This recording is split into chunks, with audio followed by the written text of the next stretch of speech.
Welcome all, welcome to this lecture of natural programming, and today we will be again revising the Java fundamentals. Okay, let me show the disclaimer first.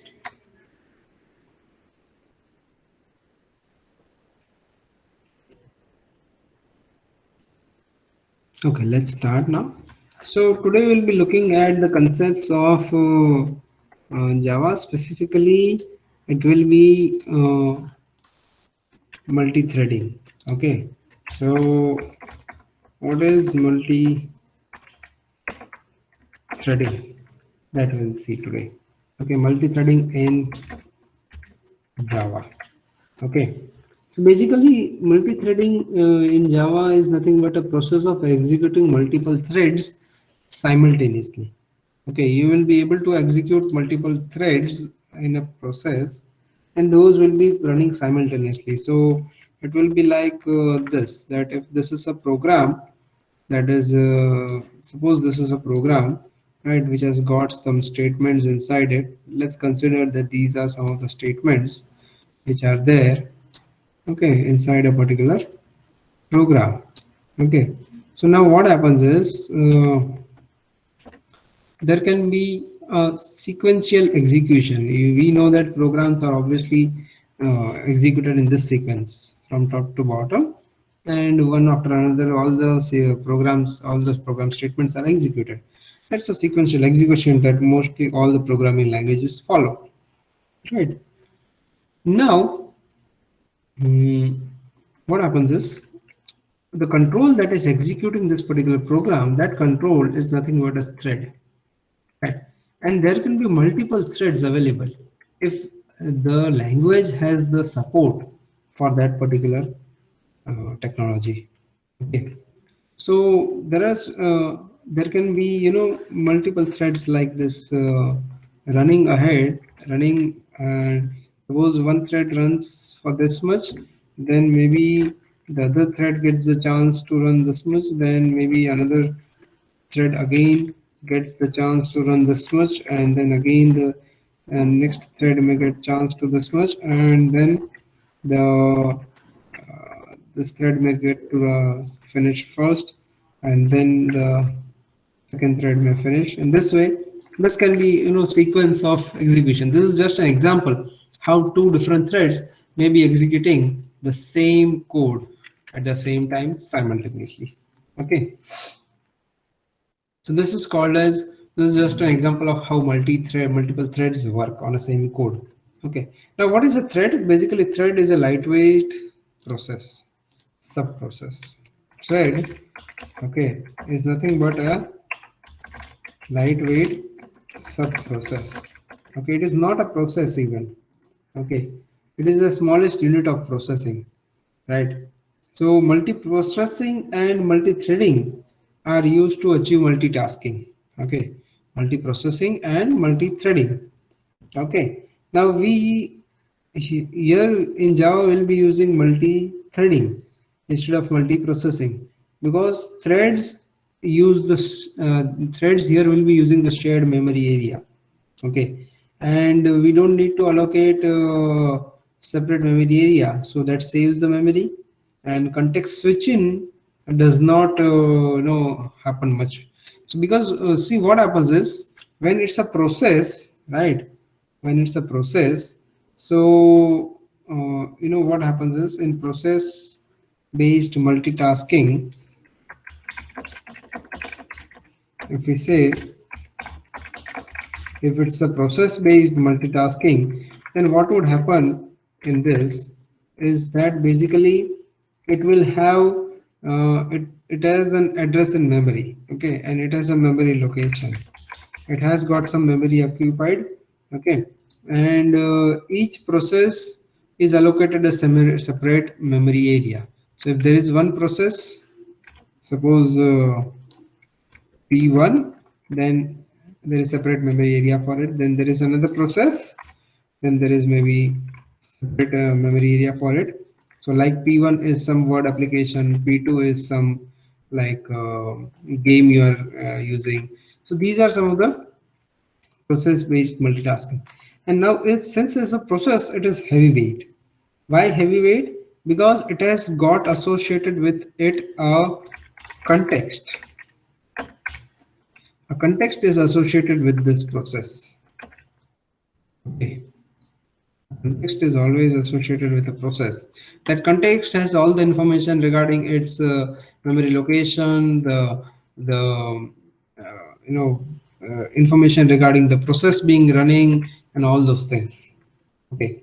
So if a CPU has to, what does CPU do? It switches from one process to another process when we are doing multiprocessing in CPU, right? So it has CPU, if a CPU is running, suppose if a CPU is running one process at a time, and now it has to do context switching and has to switch to another process, right? Then that context switching will take a lot of time, right? So that is costly.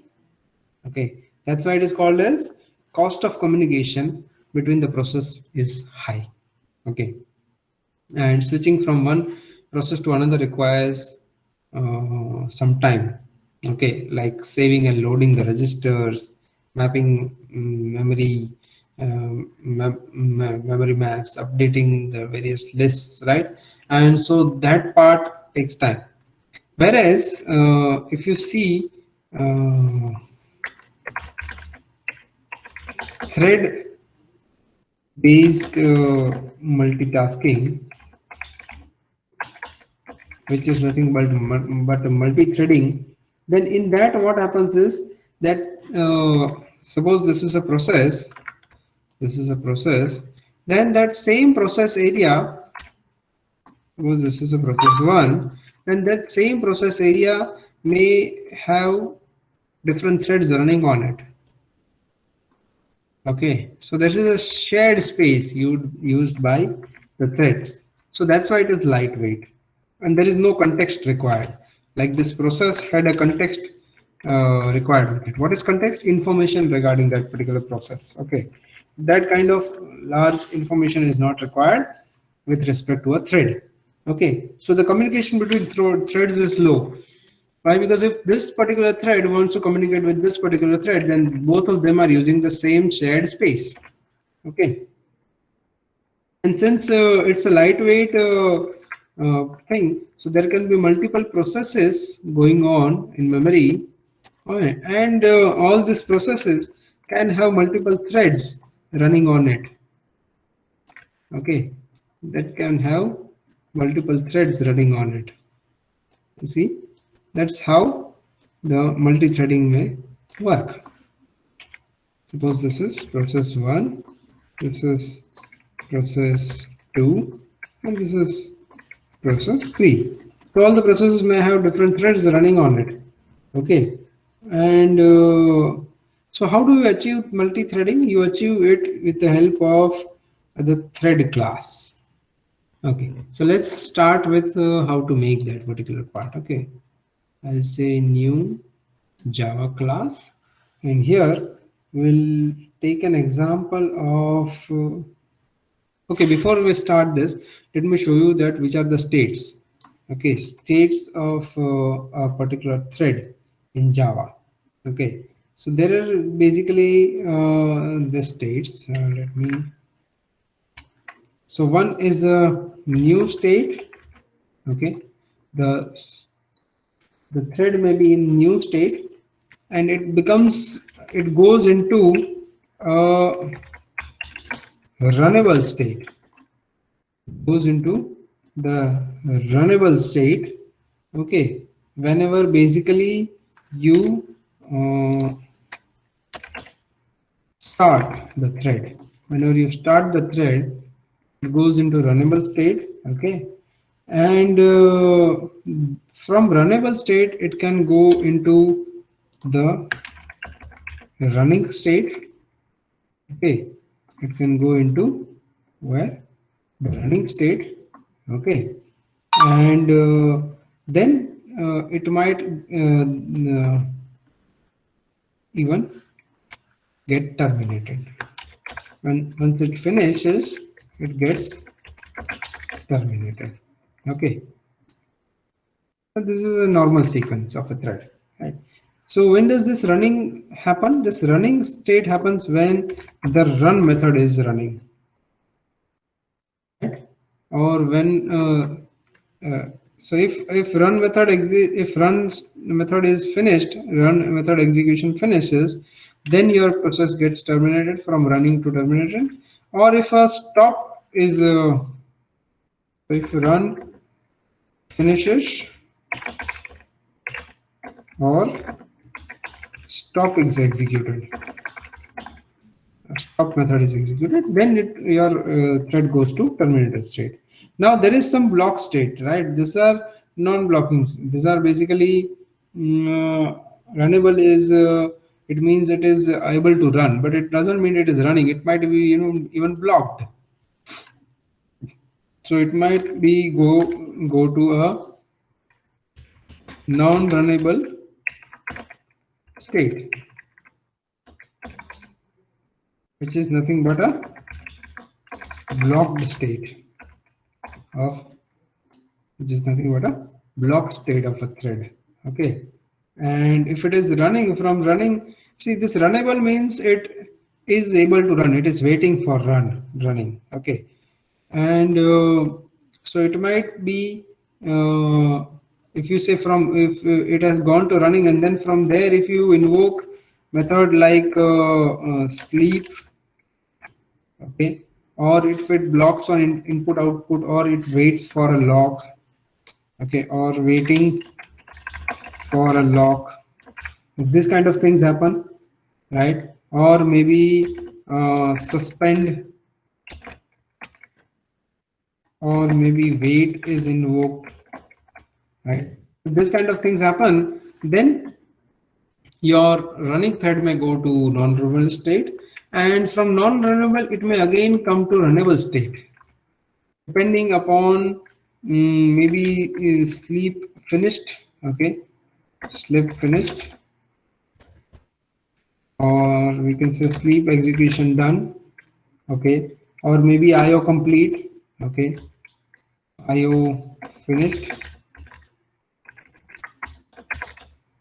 or maybe there is a resume call, okay, or maybe a notify call has been given, okay, or maybe notify all call is given.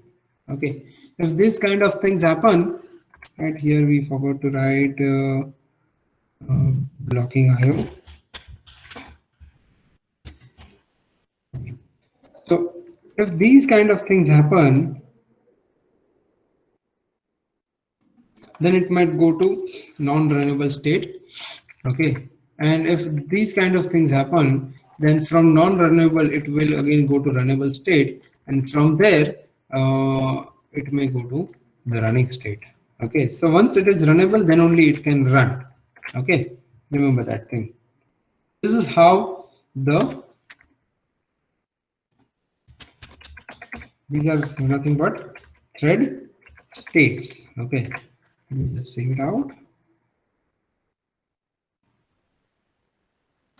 Let's save it to class 05. These are nothing but thread states. Okay, so now let's do some programming with respect to threads. So how to create thread? There are two ways to create the thread. Okay, there are basically what? Two ways to create the threads. One is by extending the thread class. Okay, and second is by implementing what? Runnable interface.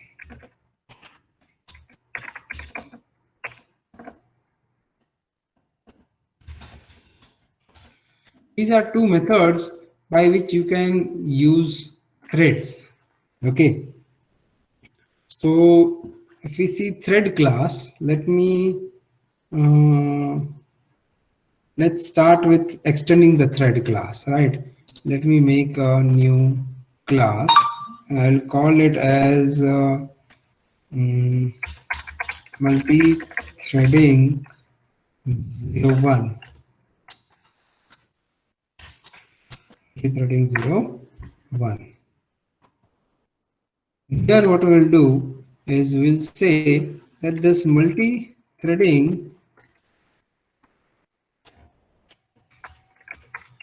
it extends thread class. So if it extends thread class, then it can override its run method, which is nothing but public void run.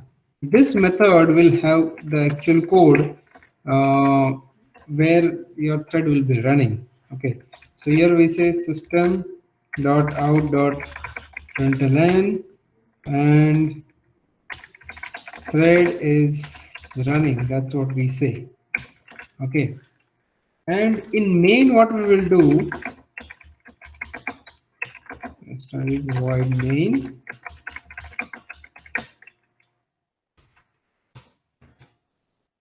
In main, what we'll do, we'll say multi-threading 01, and or we can say T1, that is thread 1, is equal to new multi-threading.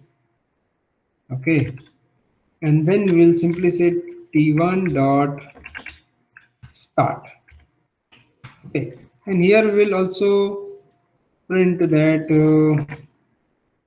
for this we'll also say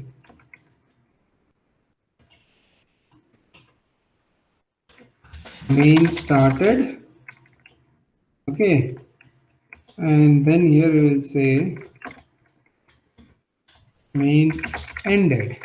Okay, so if we run this now, if we run this file, what happens is that basically it will print something like this. Check this out.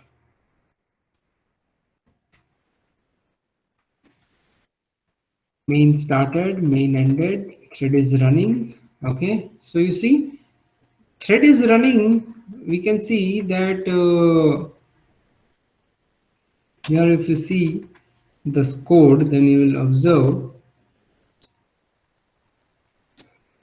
Check this out. First output that we get over here is basically saying that main started. So in this line, it is saying main started, and then comes main ended. So as soon as t1.start is invoked, what happens is one thread is allocated, and that thread runs through this particular run method. Okay, but before that thread starts, this main thread continues ahead. So this main thread is continuing from here. Okay, so now from this point line number 14, two threads have started to execute. One was the main thread that was going through this main method. That's why we call it a main thread. And the second thread that started by saying t1.start, that is going through this run method.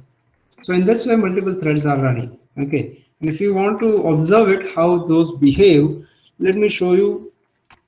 We can use it in the for loop. For say for int I equal to 0 and I less than 10, and then we say I plus plus, and we'll print over here that main thread, and here we will print value of I. Okay, similarly in the same manner we will print in this run method. Okay, so here we'll just comment this part out. We'll use this part. This is second thread. What we call it as second thread. Okay, so now if we run this,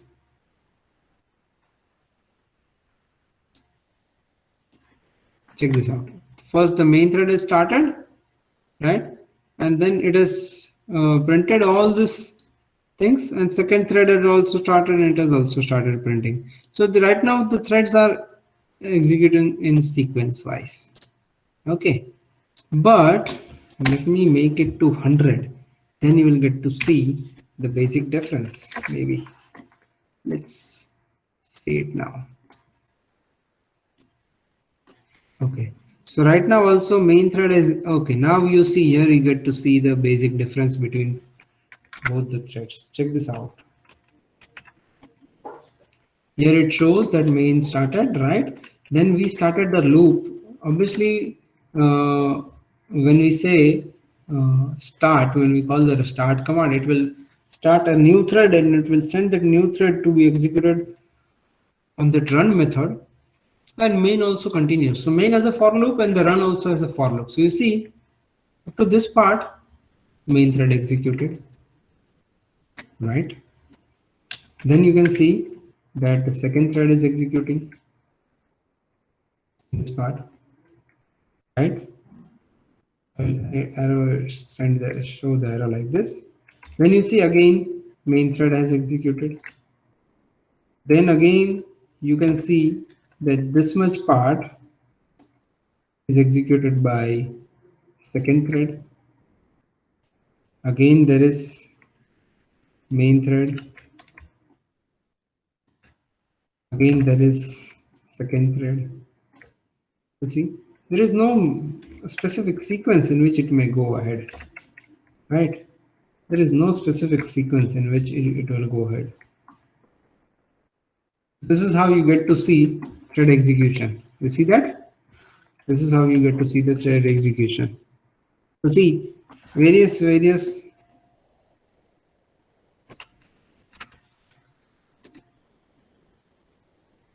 at some part main goes ahead, main thread goes ahead, and some part second thread goes ahead. See that? This is called as multi-threading. Now this sequence cannot at all be predicted. What sequence will come when that cannot be predicted at all? That is the nature of multi-threading. You see that? Yes. This is how you create a thread using a thread class. How you make threads. What did we do? We extended a thread class. So after extending, we override its run method. We have overridden its run method. Okay. Okay. So now let me make one more new class, which I will be giving the name as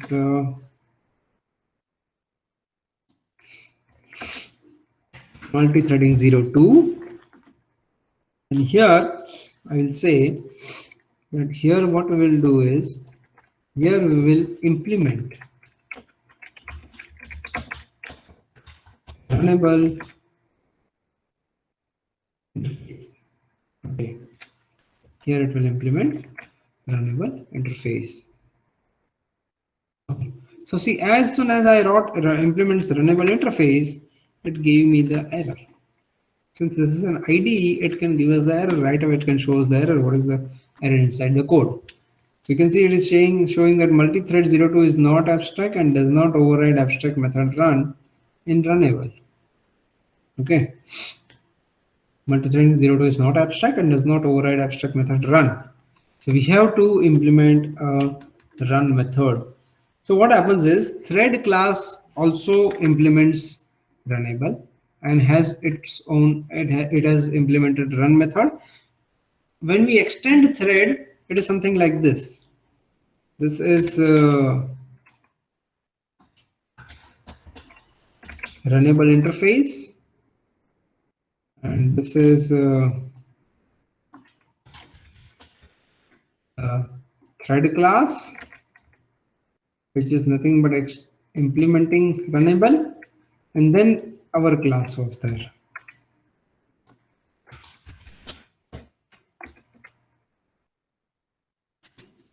Okay, we were extending thread class. This was the way it is. Now what is happening? Now we are directly implementing the runnable.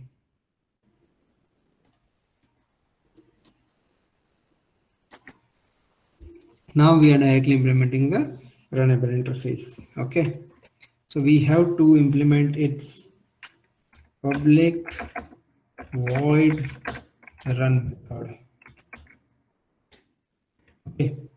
And in this method, what we will do is we will have to first create this. Okay, in run method, let me put the same kind of code as this one. Okay, and in main method, let me take the main method over here.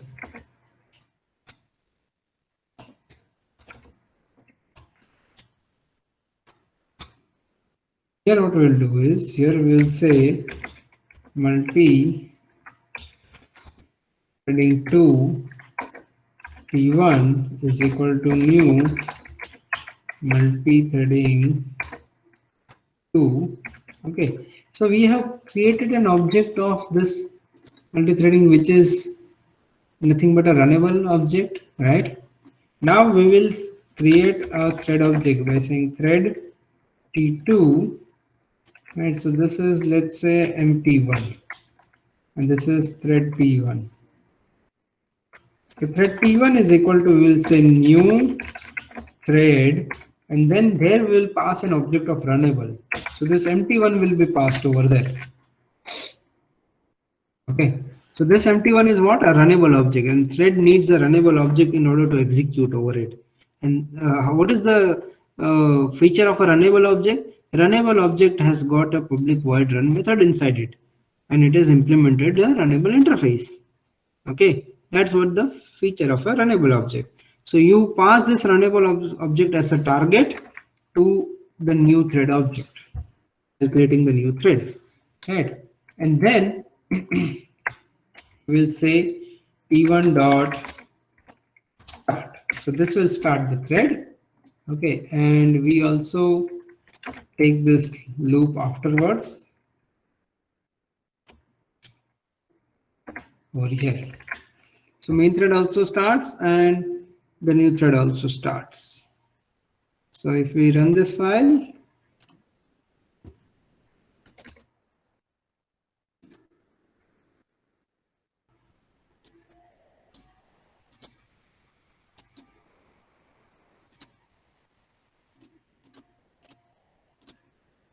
check this out. So you see here different executions are happening. Main thread went ahead for some time, then second thread went ahead, then main thread went ahead again for a longer time.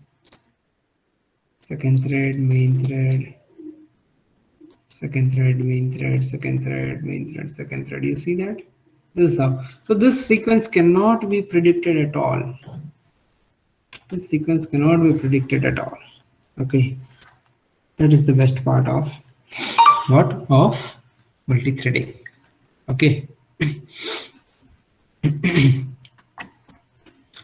Let me show you one more example of multi-threading where you will get to see the behavior of the thread, and that behavior you also need to know with respect to servlets that you will be seeing. So here I will give the name as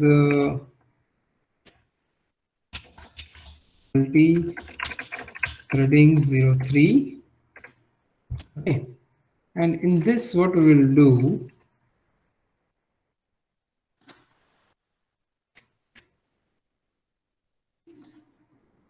let me take it over here only.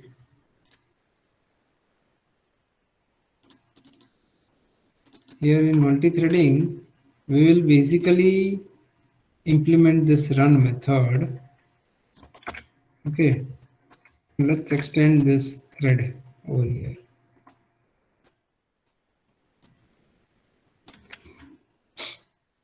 Multi-threading is extending thread and it is having its own method. Now here what we'll do is, here we'll use an instance variable by saying int count is equal to 0. Now this count is by default given the value 0. Okay, and in this run, what we'll do is we will be incrementing the count and displaying the count over here. So second thread, and here it will go to up to 200. Let's take it to up to 200. So I will also increment So instead of doing this for loop, let's do it with while loop. While count is less than 150, let's take it to 150. Okay, and here we will increment the count plus plus. Let's pre-increment. It gets incremented and then gets printed, right? And whichever particular thread is running, that thread will give this count, right? So here also in main also we do, here in main also we'll do the same thing.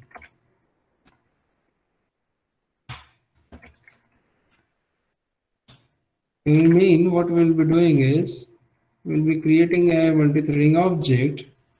Okay, and then we'll say main started, and the same kind of code we'll take over there.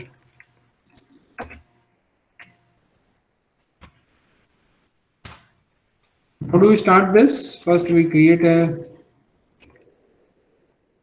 object of empty1 equal to new empty multi-threading 03, and then empty1 dot start. We'll remove this main started part. Okay, so now m1 empty1 dot start will happen, and the thread will go into this run, and simultaneously another thread will be running in this main. So one thread will be running here, one thread will be running here. Okay, and here also we'll use the same while loop. Okay, while count is less than 150. Now the count is not accessible over here because it is what? It is a object method. So here we'll have to say empty1. Empty1 dot count is less than, while empty1 dot count is less than 150, right? Show this empty1 dot count, and let's increment it. Let's increment it and show it, right? So we'll say main thread increment empty1 dot count and then show it, and here second thread increment count and show it. Okay, so there is only a single instance variable which is shared by both the methods. You see that? So now let's see how it behaves. Check this behavior properly, you will get to see good new things in it. Check this out. See, count started with 0, right? This count started with 0, right? And what happens when we say empty1 dot start? Yes, one thread would start running through this run method, so this while loop would get started printing, right? And second thread is main thread running over here, so this while loop, second while loop is also running. So two while loops are parallelly running, and in output you can see that okay, I think we have run a wrong this is empty303. Okay, let me run this file.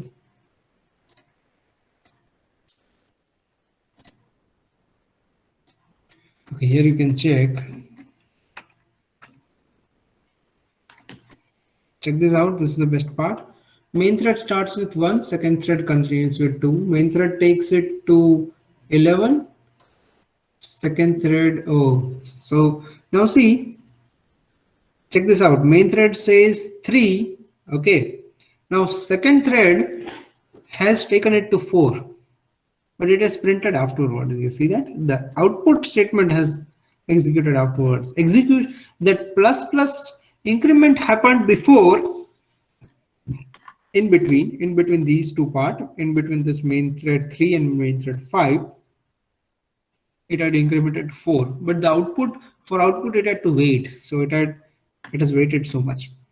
You see, again from 11, main thread 11, it has taken the second thread to 13, but now main thread gets printed 12 afterwards. You see, so here this is how you can see how they, turn by turn access the same variable. And how, see, second thread is reached to 98 where main thread is printing 33.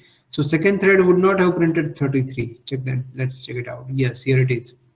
Second main thread has printed 31 and 32 and it reached to 33.